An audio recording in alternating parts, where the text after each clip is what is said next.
We actually are going to have labor shortages, which is going to be driving up wages. I think we're going to see more persistent wages, and that may be a good outcome, but it's going to be an inflationary outcome.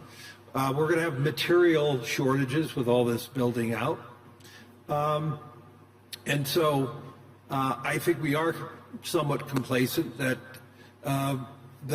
inflation can hit us again.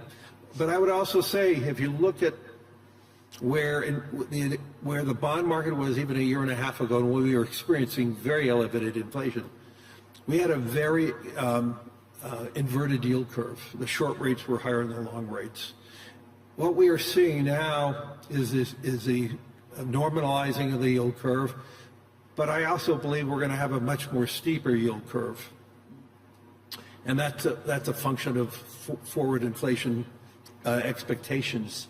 And so one of my fears is, because of this complacency, and I have not even said the most ugly word that's facing economies, that's called the deficits and the debt of so many countries. When you think about the amount of capital that we're going to need to be financing all these amazing transformations, we have growing deficits worldwide. The cost of financing those deficits are going to go up. I think the yield curve is showing you that. Yep. Yeah. And so, I've said repeatedly here in Davos, I could see a scenario, I'm not calling for it, but I can see a scenario where we have a 5.5% 10-year. Yep. And really quickly, do you think the Fed's done cutting rates this year? No, they still have room to cut. That will create a more steepening of the yield curve. So I think, the next few months of data and information will identify it.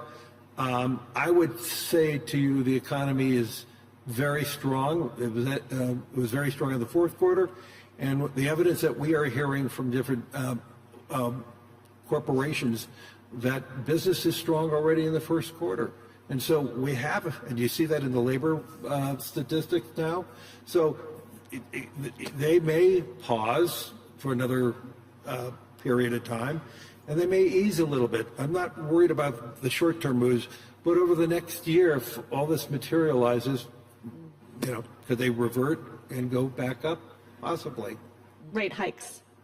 A rate hike. I'm not calling for that, but all I'm saying, I see probabilities of that. Yeah. That's not my core prognostication.